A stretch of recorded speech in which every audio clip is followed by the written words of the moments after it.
A major AEW return, plus we're going to be talking about Vince McMahon, Linda McMahon. We got some new updates there. And yes, we are going to talk about Jake Paul coming to WWE. Spoiler alert, it should happen. Yes. Hopefully everybody's having a great day. I hope you guys are having a great day. I know I'm having a great day. And listen, I just want to talk about this. So let's just jump right into it. Vince McMahon and Linda McMahon are actually separated.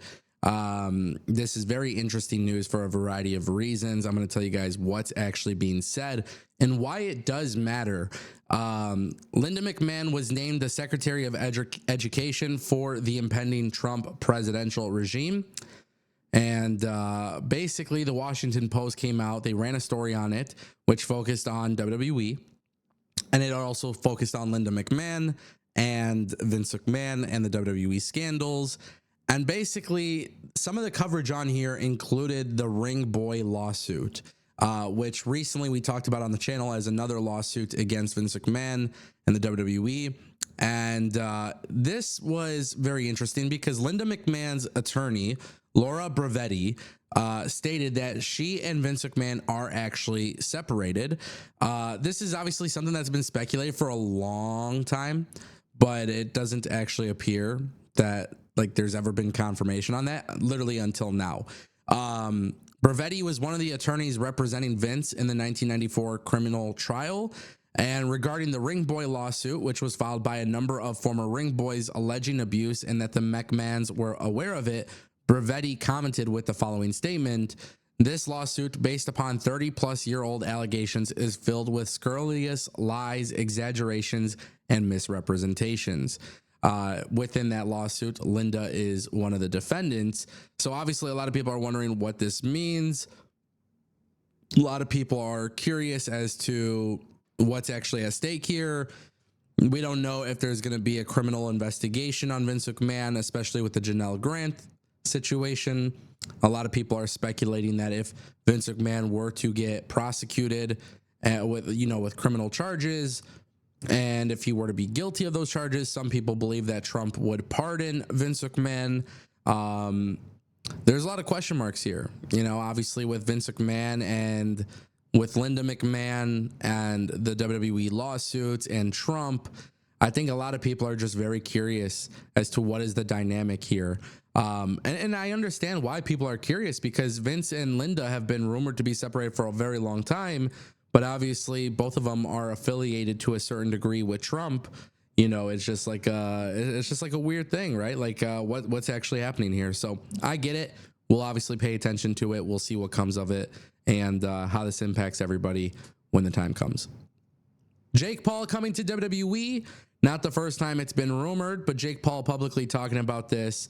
There's been a whole bunch of stuff on the Impulsive podcast. Logan Paul asked Jake if he would ever consider coming to the WWE. Jake says, "I would love to, but I would want to be like your Paul Heyman.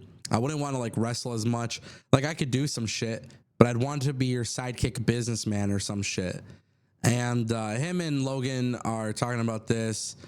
And, Jake believes that Logan's going to be a WWE champion at one point, which I could actually see happening, honestly, in a couple of years. But you got to wonder if Jake Paul could have a career in WWE. And you got to wonder if there is a plan for Jake Paul coming to WWE. Because Jake Paul obviously has interest in being in the WWE.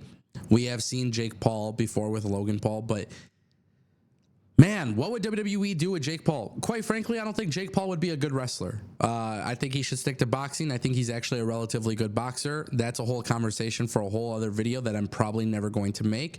But the truth is, Jake Paul is an entertainer, and he would be really entertaining in the WWE, especially in a heel villainous role. Listen, WWE Raw on Netflix. Jake Paul just did 60 million viewers on Netflix.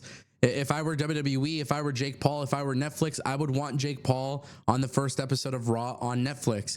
I don't know what this is going to mean for the long-term situation, but I think in the short term, if you have Jake Paul there, maybe knock out somebody that could be really fun, really cool.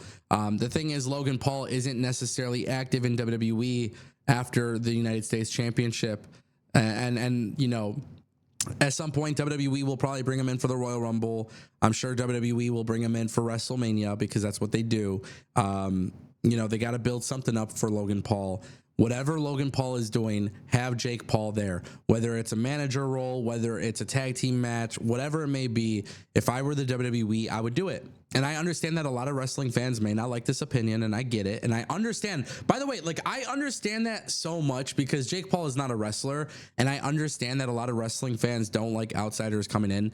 But there are just really good business moves that you make as a business. This is literally one of those situations. So I just can't imagine not having that happen. I think it is inevitable, whether it's January 6th, the first episode of Raw on Netflix, whether it's the Royal Rumble, whether it's WrestleMania, whatever it may be, WWE and Jake Paul will come together.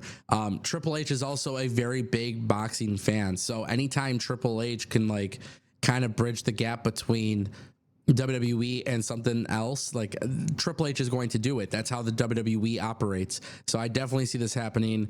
It's just a matter of when. And that brings us to our final topic. AEW preparing to bring back Kenny Omega. Yes, but it looks like first he will be going to New Japan Pro Wrestling. We talked about this a little bit before, but now there's some more details. It looks like Kenny Omega is actually cleared to wrestle after being diagnosed with diverticulitis, which, man, at this point, it's been 11 months since we've seen him. It's crazy. But they're building up something between Gabe Kidd and Kenny Omega, which I think is a really good idea. But now Kenny Omega has come out with he was speaking with NJPW, and basically he says, I've had time to reflect after Power Struggle, and I feel like I would regret not being able to make things right. I would hate for the situation to cause a rift between AEW and NJPW. So after conversations that I've had with President Tanahashi and other executives in New Japan, I've decided that if New Japan requests it, if Gabe requests it, and if the fans want it, then I will wrestle Gabe Kidd as a professional at Wrestle Dynasty January 5th. Keep in mind, Wrestle Dynasty is a pay-per-view between AEW, Stardom, CMLL, ROH, and New Japan Pro Wrestling. So Kenny Omega would be returning to AEW, New Japan, all these companies at once, which is cool. I miss Kenny Omega. I think Kenny Omega has been greatly missed on TV, which is weird because recently he said that that AEW doesn't need him. I disagree with that entirely. I think AEW does need Kenny Omega. I think the product needs Kenny, and quite frankly, Kenny's one of my favorites in AEW, so maybe that's a biased take, but I genuinely am a big fan of Kenny Omega. I'm glad to hear that he's healthy because, as always on this channel, we talk about health before wealth. So with Kenny coming back, that's just big.